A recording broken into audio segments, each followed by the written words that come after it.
I have in this world is my balls and my word, and I don't break them for no one. Do you understand? Show me the money! Show me the money!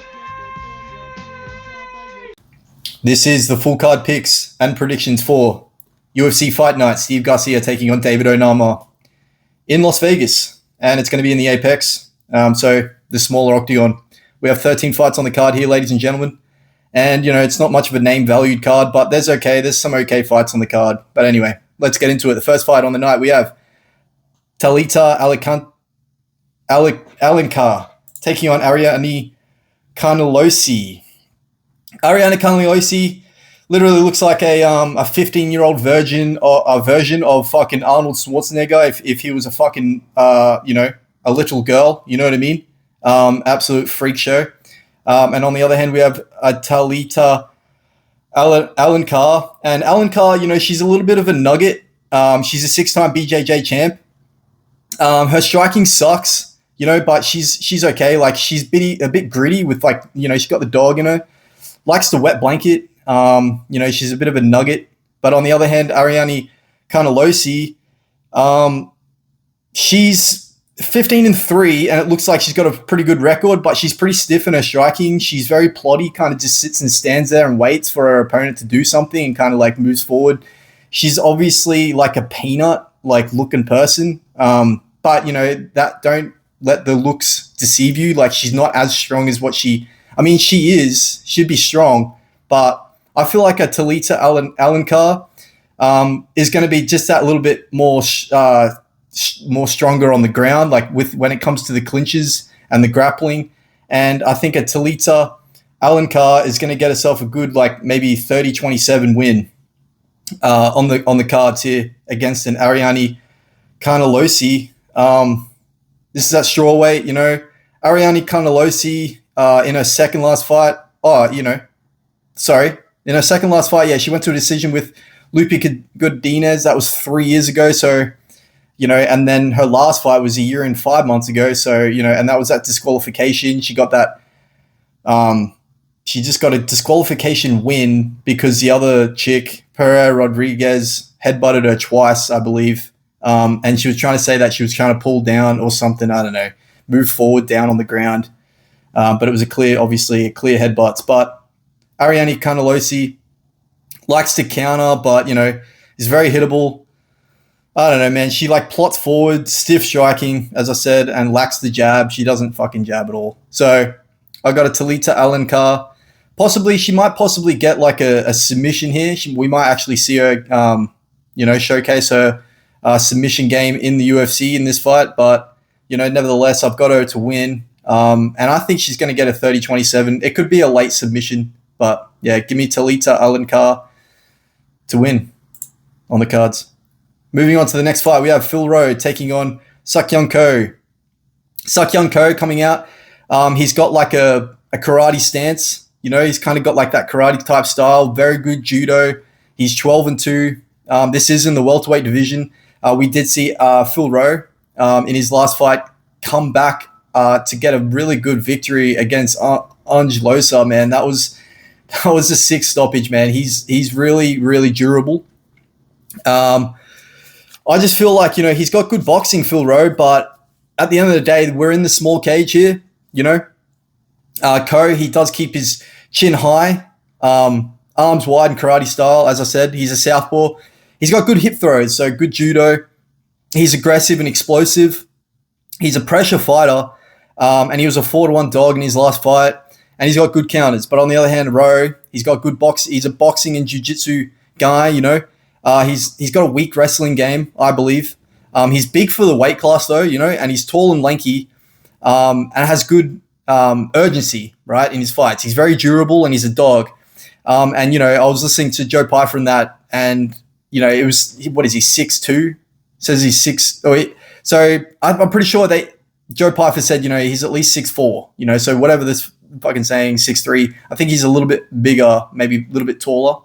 Or he's 6'2". It was saying it was 6'2" and he's 6'3". Anyway, it says he's 6'3" here, but I think Joe Pfeiffer said he's a little bit taller than what it says. But at the end of the day, Seokhyun Ko, I truly believe this fight here is going to go to a decision, and I think Seokyeon Ko, we're going to probably see a wet blanket in Seokyeon Ko in this fight. I think that they're going to clinch eventually, a lot in this fight, and I think Seokyeon Ko is going to do and showcase his judo throws, and I truly believe it's just going to go to the decision. So give me Seokyeon Ko maybe on a 29-28 decision. There might be moments for Phil Rowe, but I think Seokyeon Ko can get a Phil Rowe to the ground and utilize, just that grapple-heavy game, and I don't think he's going to put away a Phil Rowe, man. Phil Rowe's too durable, in my opinion.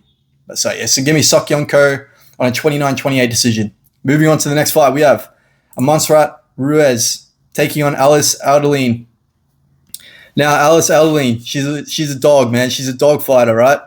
She likes to move forward. She's 10-7. She's 33 years old.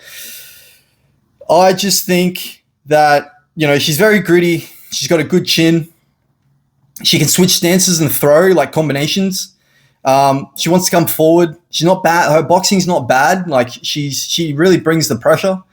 But she lacks kicks. I don't think she throws kicks at all. So that's actually kind of good in this fight here, because I know Montserrat Ruiz likes to, do the headlock, likes to get her opponent to the ground. And I think an Alice Alderline might be a little bit, I think she's going to get a good win here. I think Montserrat Ruiz, she's on a 3-fight losing streak. She's a bit of a nugget. Like, I think she might be a little bit too small, I don't know. Like, she's 5 foot as opposed to Alice Alderline is 5'3". And Montserrat Ruiz, she's 32. She's on a 3-fight losing streak. She's been KO'd all 3 fights, in their last 3 fights. Eduarda Mora TKO'd her on the ground pretty brutally. Ruiz keeps her hands down, she throws sloppy strikes, man. I feel like Alice Alderline is going to maybe 30-27 her to the cards. You know what I mean? Get a decision win. So give me Alice Alderline on a 30-27 decision. Moving on to the next fight, we have a Caitlin Vieira taking on Norma Dumont. Norma Dumont, she looked very good in her last fight. I'm pretty sure it was against Irene Aldana to a decision. And don't get it twisted, Irene Aldana, she split her head open, right? That was from a head clash, okay? One of the notorious fights where, like, holy shit, Irene Aldana looks like her face is melting off her head, off her skull, right? No, that was from a head clash. But Norma Dumont, very herky-jerky, likes to move around, utilizes her jab very well. She's 12-2, and she's on a very good win streak here, I believe. I think it might be an 8-win streak. It's up there. It's like 6-win streak. She's 35 years old. She's 5'7", and she's got a 67-inch reach. On the other hand, we have a Caitlin Vieira, and Caitlin Vieira is obviously the one above in the rankings, so she's 4th. Norma Dumont's 5th on the rankings. Caitlin Vieira, she's 15-4, coming in as the underdog, which is crazy. I think that it should be more of a near even fight here. She's 34 years old, and this here is at bantamweight. So as you can see here, Caitlin Vieira coming down in weight, and she's going to be the bigger girl here. I think that a Caitlin Vieira, right, in this fight, can utilize her grappling. I think she's going to be the bigger woman. She's got good striking, man. Caitlin Vieira's got some good, crisp, snappy, like, on-the-feet boxing, man. Like, she throws some good straight punches. You know what I mean? Norma Dumont, very herky-jerky. I think Caitlin Vieira likes to just slip, throw some nice, crisp strikes down the center line. She's very good at that, and she can fall back on a grappling, on a ground game. I think in this fight here, I think a Caitlin Vieira is going to get a good, again, with the cage being like the smaller cage, she's going to get a good win here. I reckon Caitlin Vieira is a good dog here, and I reckon Caitlin Vieira is going to take home a decision win over Norma Dumont. Norma Dumont might have moments here, but I think Caitlin Vieira is going to, stop her in her winning streak here and give me Caitlin Vieira on a decision. Moving on to the next fight, we have Dante Johnson coming in and making his first UFC fight off the Dana White Contender Series against a Cedric Dumas. Dante Johnson, I'm pretty sure he was a heavyweight. Now he's coming down. He's at 185. He did make his he got a good KO win over Darian Abbey. And this guy Dante Johnson, man, he loves sitting on his strikes, man. He throws with the hips. He's powerful. He's got some powerful strikes. He's a little bit shorter in his opponent at 6'2". So Dante Johnson's 5'8", as opposed to Cedric Dumas. That's a big weight. That's a bit height difference. But there's only a 5-inch reach disadvantage. To the side of Dante Johnson. Dante Johnson is a very short man, but he's only losing 5 inches of reach. It should be a lot longer here. So obviously, Dante Johnson, he's got a very good stand-up game. It's okay. I wouldn't say it's elite, but he can melt. He can melt his opponents. You know what I mean? And against Cedric Dumas, this is a smaller cage again. And I think Cedric Dumas doesn't have that wide open cage to kind of maybe move around too much. I think a Dante Johnson coming off this Dana White's Contender Series fight in the same cage, I think a Dante Johnson is going to get a first or second round KO over Cedric Dumas. I think it's Cedric Dumas being with what's going on in his life, man, being on an ankle monitor at home, not being able to go really much anywhere. I think that's a detriment to his career. In hindsight, 1 month and 1 week, about 1 month ago, he was fighting against Zach Reese. Zach Reese, I think it was a groin shot. I think Cedric Dumas really played it on. You know what I mean? And Zach Reese was pissed. So I think that Cedric Dumas just is not in his mind anymore in his career. I think it was a detriment that he did.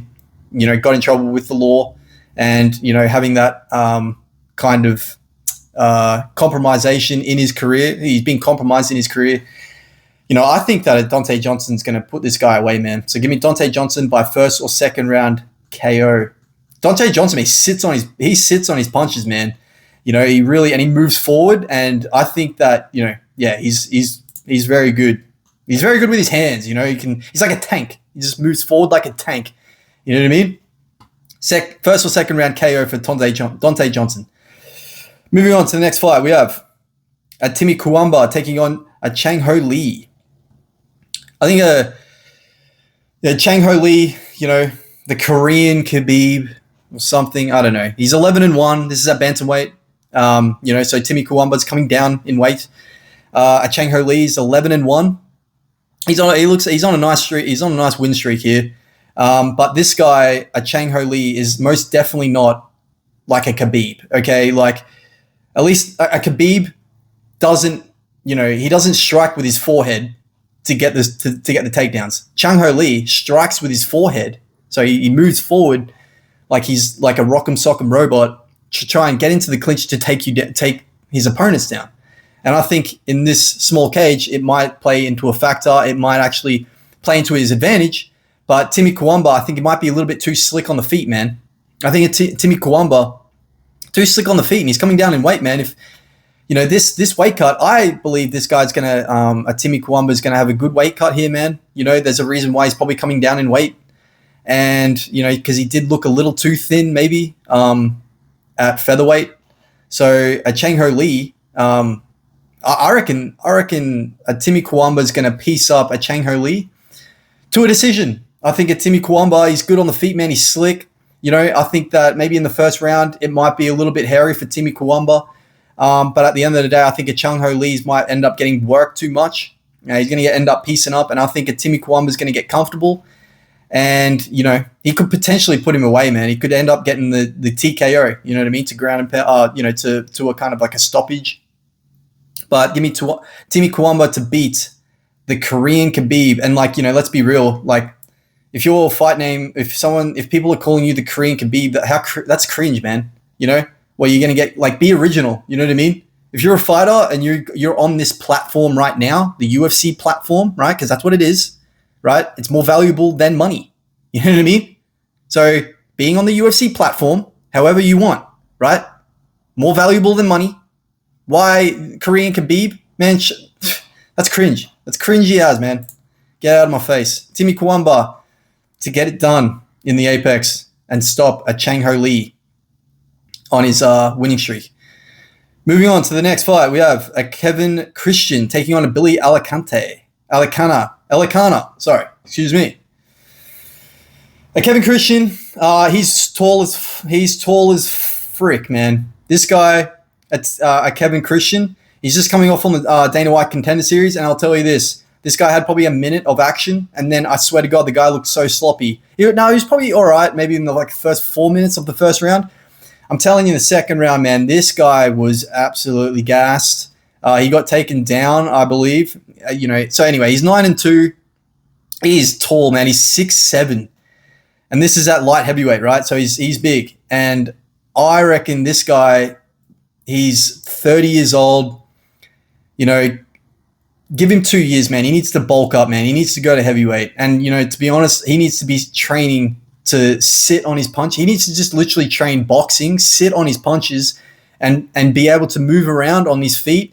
Maybe rip out the speed rope. You know what I mean? Start skipping every day. This guy needs to skip every fucking day, and you know what I mean? Do that. Lock in that for 2 years. You know what I'm saying? This guy, man, he just gassed out. He looked horrible. Anyway, he's 9-2, but he got the submission win, a triangle armbar over some guy, you know what I mean? That was 4-0, whatever. But, at the end of the day, yeah, he's got an 80-inch reach. On the other hand, we have a Billy Alicana, and he's not bad, man. Billy Alicana, man, he's crisp. He's crisp on the feet, man. So he's a southpaw. Yeah, Billy Alicana, he's a southpaw.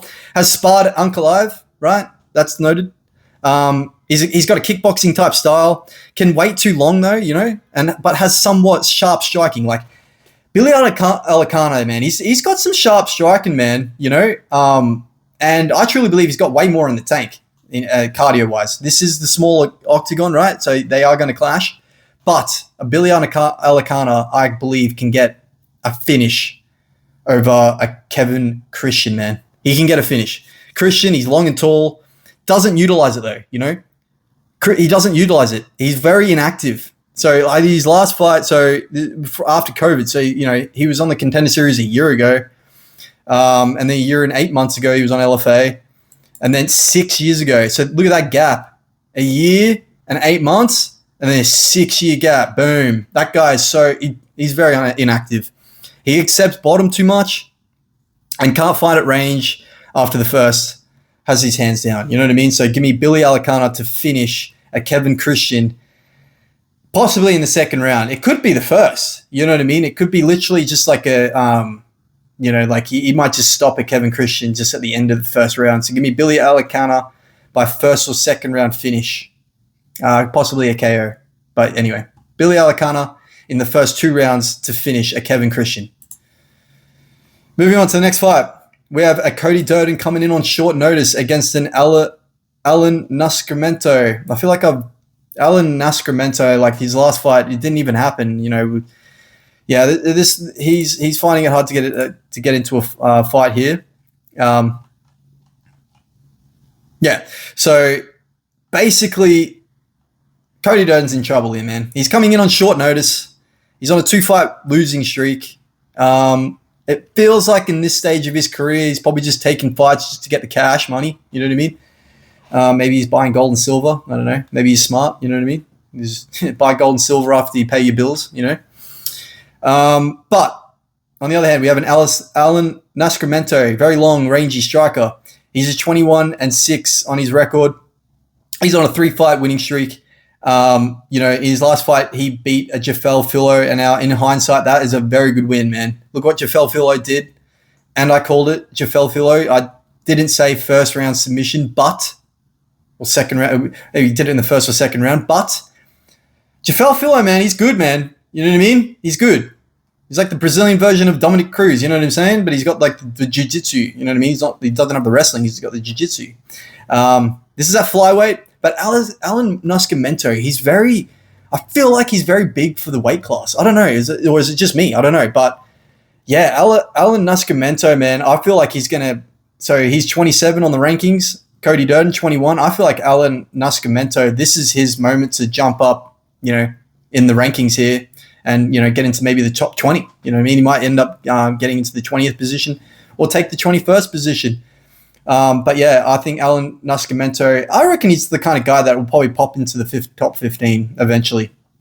Maybe in the next year. He's 34 years old. He's 5'8" as opposed to Cody Durden's 5'7", but Alan Nascimento just seems like he's just long and lanky. I don't know why. But yeah, he's very good. A good jiu-jitsu game too. So Alan Nascimento, I feel like he's going to get a finish here over Cody Durden. It could be a TKO or submission. So give me Alan Nascimento. I'm very confident with that too. Alan Nascimento. I'm very confident on him winning, but we'll see how he does it. But I truly believe it's going to be a submission or a TKO. I still got to do. Now, I might do a little bit more tape study. I might put him in my confident picks. But yeah, Alan Nascimento to beat a Cody Durden. Moving on to the next fight, we have a Charles Radke taking on a Daniel Frunza. Daniel Frunza, I was watching it. Yep. So he got stopped at the very last second of the first round in Reese McKee. Now, Daniel Frunza, he's got good boxing, man. Okay, I think he's a Muay Thai fighter, right? But he definitely sits on his punches. He's got power in his hands, right? He can take some shots. You know what I mean? He really can. He's 9-3. So I think Italians, they have some good chins. You know what I mean? They do. Like Italian fighters, they've got some good chins, man. I believe. His nationality is Romania, but he's fighting out of Capi, Italy. You know what I mean? I don't know whether he's got probably Italian blood in him. He's 31, and he's 31 years old. He's 6'1", and he's got a 73-inch reach. But on the other hand, we have Charles Radke, who's 5'9", at a 72-inch reach. And if you follow my videos, if you watch my picks and stuff, I've said in the past, when you've got a guy that's got, he's 5'9", this Charles Radke's 5'9", right? And he's got a 72-inch reach. But on the other hand, we have a Daniel Frunza, and he's 6'1" with a 73-inch reach. That's like a 4-inch reach height difference, roughly, you know what I mean? But Charles Radke's only giving up 1-inch reach disadvantage. I've said in the past, and I've noticed guys with when they're shorter, but they've got a little bit of longer reach or the same reach as their counterpart who's a little bit taller, generally has a better stand-up game with their hands. That's all I've noticed, okay? It could be bro science, I don't know, but I have noticed this, okay? Charles Radke he's 10-5. He got stopped by Mike Malott, in Canada. It's no shame in that, man. That's some pressure to be fighting a Mike Malott. Look what, yes, with the fouls and everything that happened with Mike Malott over recently with Kevin Holland. Mike Mallott's greedy, man. He's durable, and yes, I said this. He gassed out at Neil Magny. He was going to win on the decision against Kevin Holland because he probably adjusted in his training. But Mike Malott put him away on the ground, TKO. I think Charles Radke in this fight, Daniel Frunza, yes, okay. He sits on his punches. He has heart, right? He's willing to sit in the pocket. But a Radke, he's a Jiu-Jitsu fighter, good left hook. Okay, he's got a great left hook. He trains with Bilal, right? He trains with Bilal. Charles Radke is going to be, I think his grappling game is being overlooked here. He can hesitate, but, again, he just fought Mike Malott, and yeah, Mike Malott, man, he was with Team Alpha Male. I'm pretty sure he was the coach, the grappling coach at Team Alpha Male when he was there. I think he's changed now. To grapple with Mike Malott, man, that's a big ask. But I think Charles Radke, I remember when he came into the UFC, it was this, oh man, like he's going to take down, he's got good grappling and, blah, blah, blah, and all this. I remember that. I remember, that kind of information. In this, right, Apex, it's the word I've been saying, Apex, smaller cage, right? That's the kind of the theme going on with my picks here. Radke, man, I reckon he's going to start grappling a Daniel Frunza, man. And I reckon a Radke, he might put a Daniel Frunza away, but I think we're going to see a Daniel Frunza, I think we're going to see Daniel Frunze's durability here a little bit more, other than Reese McKee. Reese McKee's very long. He's a very long striker. I think he just put it on Daniel Frunze early. Daniel Frunze, he's not going to go out there and sit on his punches too much. He might be hesitant, but I think a Charles Radke might end up using his grappling game here. They're going to get into the clinch. Charles Radke is going to have a little bit more of the moments. Yeah, probably put him on the ground, really wrestle him. He'll probably, keep it on the. They're probably going to be on the feet for a little bit. I think a Charles Radke can kind of hang with a Daniel Frunze on the feet, and I think a Charles Radke is going to either get a stoppage or it'll go to a decision. But I got a Charles Radke to win over a Daniel Frunze. I'm leaning towards a decision win for Charles Radke. So give me Charles Radke on a decision. Could get a stoppage. I'll have to do more tape. Moving on to the next fight, we have an Isaac Dalgarian taking on the Cuban missile Yadir Del Villal. Okay, this one is very, very. I truly believe when I saw both of these blokes and I saw their tapes, I went, hang on here, what is going on? Because yes, Isaac Dalgarian, he's very hyped up as a fighter, man. He's 7-1. He's 29 years old. They're both exactly almost the same, age. Couple of weeks difference. But I'm telling you right now, Yadir Del Villal, after this fight, I think people are going to end up going, wow, this guy's actually strong, good striking. He's got crisp striking, because when I was watching this guy, man, he's got some crisp. He's 9-0. He's undefeated. He's got some good striking, man. He's crisp. You know what I mean? And on top of that, he's not just crisp. He's powerful. He's got some powerful striking, man. This guy, right, he's explosive and aggressive. Probably why they call him the Cuban problem or the Cuban missile, whatever. He's undefeated. He's southpaw, right? He's powerful. He's got powerful inside leg kicks. And I think that's going to give Isaac Dalgarian problems here. I think he's got good balance. So if he gets his kicks caught by Isaac Dalgarian, I don't think so. I think he's going to end up taking a few. He's got good balance. He's big for the weight class. Yadir is big, man. He's thick. You know what I mean? And he's undefeated for a reason. And I reckon he's the underdog, right? He's the underdog. This is a very good dog to take, and I think I'm going to put him in my confident picks because Isaac Dalgarian, this line right here should not be as wide as I think it should be. And Isaac Dalgarian, I truly believe he's kind of he's very mid, man. I don't see this guy breaking into the top 15 right now. I'm going to have to see more of him, in the future. He's 5'7", and he's got a 71-inch reach over Yadir, who's got a 69-inch reach. I don't believe that's kind of correct, because when I saw Yadir Del Villal, he seemed a bit longer. Isaac Dalgarian might move forward a little bit more quicker on the feet, but Yadir's got more power, and I'll give that edge to Yadir. I like the power, and I like the crispiness on the feet. And on top of that, if Isaac Dalgarian wants to grapple, I think a Yadir can hang with him and can out-muscle him. I think people are sleeping, and the bookies are sleeping on Yadir's strength. I think an Isaac Dalgarian won't be able to hold down a Yadir for too long, man. I think a Yadir is going to out-muscle him eventually, in moments. You know what I mean? And I think a Yadir Del Villal is going to beat an Isaac Dalgarian. I'm not too sure.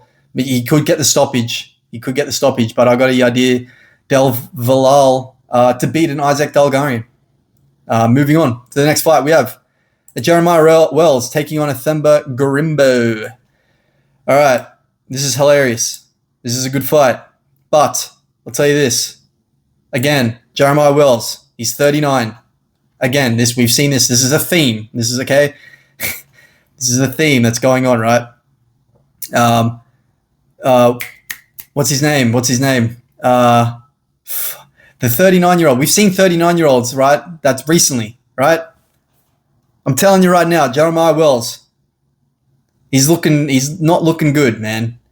A year and 8 months ago, Max Griffin on decision. He lost to a Max Griffin. Okay, that was a year and 8 months ago. That was almost 2 years ago, right? He's 12-4. He's had injuries, right? I believe that, it's just I truly believe Themba Gorimbo is going to give him problems here, man. Themba Gorimbo, he's coming off that loss to Luque. He's put, on his phone screen saver, that, Luque choking him out. It's inside his head. It's obviously living rent free in his head, but that could actually be a good thing. You know what I mean? It could drive him to take risks in this fight. I truly believe Themba Gorimbo is going to take risks. Okay, he's not going to want to. And Jeremiah Wells, who's 39, yes, he looks good in the first round. What's going to happen in the second? You know, and Themba Gorimbo he can be durable, man. This is a Luque, okay? We're talking about Luque 10 months ago. Luque either turns up like a beast and he's really good, or he turns up like trash. You know what I mean? Luque turns up like cash, or he turns up like trash, you know? And obviously, Themba Gorimbo got the shit end of the stick, and Luque turned up with cash, baby. You know what I mean? He turned up like cash. You know, he probably thought too that he probably overlooked Luque's grappling game, because I know that Themba Gorimbo loves to grapple too, you know, and he probably just overlooked it, man. You know, so did Michael Chiesa. Michael Chiesa overlooked Luque's grappling. I remember this, and I think it was like 2021 or something, and I remember Luque was paying like 15-1 just for submission, just to submit Michael Chiesa. Too bad I didn't do videos back then, because that was my pick. It was 15-1. So you put like $10 on $150 just for Luque to submit Michael Chiesa in any round, and he did it. He was in like a choke. He reversed it and choked out of Michael Chiesa. That's how good Luque is on the ground. Themba Gorimbo overlooked him on the ground. There's no shame in that, man. But at the end of the day, I think that a Jeremiah Wells, you know, why would you back a Jeremiah Wells at 39 that's only got one round in him? And I truly believe it's going to be even worse here, probably. You know, yeah. And I've got a Themba Gorimbo by submission in the second round. He could get a TKO too. I've got a Themba Gorimbo by second round stoppage over Jeremiah Wells. Yep, that's my pick. Could be earlier, but you know, second round finish for Themba Gorimbo over Jeremiah Wells. Moving on to the co-main event, we have Walter Costa taking on Ante Delija. Walter Costa, he is a boxer. He's a pro boxer, whatever. The guy swings for the fences like he's still playing softball. I'm pretty sure he used to play softball. He's 14-2. He lost on decision to Sergey Pavlovich. I did call that. Wasn't going to be a stoppage. Sergey Pavlovich was going to win on points because Walter Costa is very durable, right? Ante Delija, on the other hand, trains with Tom Aspinall. He's 26-6. Dude, this guy is crispy on the feet. He actually has some textbook striking on the feet. Like the way he throws his combinations and stuff, he's powerful, he's crispy, trains with Tom Aspinall, right? And I think that there's a reason why Tom doesn't want to fight this guy when, you know, he's getting closer to the belt, because I think an Ante Delija might be that guy. He might be the dark horse coming up. You know what I mean? And a Walter Costa is in trouble here. I think a Walter Costa is going to take a fair bit of damage in this fight. And I think an Ante Delija is going to win over Walter Costa. And he's an underdog. So I'm going to leave it at that. I think an Ante Delija can win anywhere this fight plays out. And, you know, he's the dog. It's near evens. I'm going to have to do a little bit more tape just to see, maybe look back on his, you know, older fights just to see. But I think a Walter Costa, he's very durable, man. Walter Costa's got a good chin, man. But there's going to be a day where it gets cracked, and I want to just do a little bit more tape. But I'm very, very confident that an Ante Delija is going to get a good win over Walter Costa here. And yeah, in the co-main event, we have Ante Delija taking out a Walter Costa. Moving to the main event, we have Steve Garcia taking on a David Onama. Smaller cage, okay? Steve Garcia, this is the kind of fight that both these guys' styles are very similar. And I've noticed this, okay? Their styles are very similar, man. Yet, I think, you know, Steve Garcia, okay? He's a freestyle fighter. He's a southpaw. He's long and rangy. He loves countering, right? He uses his left kicks to set up punches, right? So he's not an idiot. He doesn't just like throw naked kicks, man. He sets them up, you know what I mean? He pressures the action. He's got good volume. He uses the jab well. And he's got good boxing, man. I love Steve Garcia's boxing. He's very like kind of long, and he uses his abilities well, you know what I mean? He uses his good abilities well. And he did drop Cater in the third round. Okay, that's got to be noted because in the third round he does. His volume's very good. He's 18-5. He's on a good win streak here, man. He's 33 years old. He's got a 75-inch reach and he's 6 foot, as opposed to David Onama's 5'11", and he's got a 74-inch reach. This is at featherweight. I think that at David Onama, he's 24. He's 24 in the rankings. Steve Garcia, he's 15 in the rankings. He's just broke into it, right? He's the 15th guy. But David Onama, he's 14-2. He's 31 years old. Okay, so David Onama trains with Zalal, right? I believe it's Zalal and Chris Gutierrez. He's a southpaw, so we're going to see a southpaw affair here. It's going to be interesting. He's a very slow starter. I noticed he's a slow starter in the first couple of rounds, which might play a factor in this 5-rounder fight. So just remember, it's a 5-round fight. He's going to be a slow starter, right?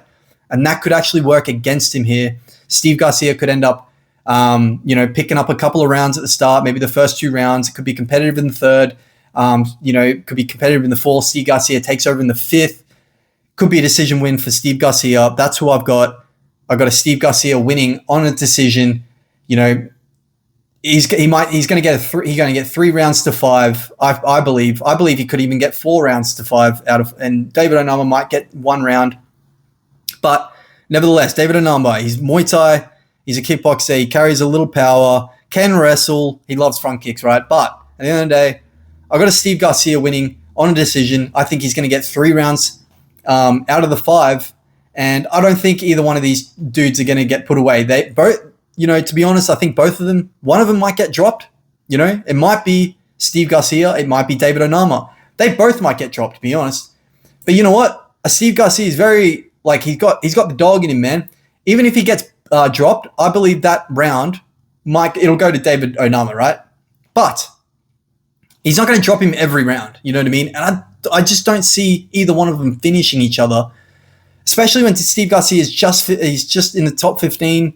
I think he's going to go out there. I think we're going to see the best Steve Garcia we've ever seen. You know what I mean? He's not going to be an idiot, and lose to how he lost against one of the other blokes. He's not going to lose to like a Machete, how he countered him, just face planted. He went out there and just went in Mahachate's face, didn't use the cage the way he should have. But yeah, I feel like a Steve Garcia is going to look good here. I think David Onama is going to look good here, but I've got a Steve Garcia winning on a decision at the UFC Apex. It's some good fights, man. Some sleeper fights, but it's not as big deal. But, anyway. Yeah, so this is Punches and Profits. I'm out. Peace.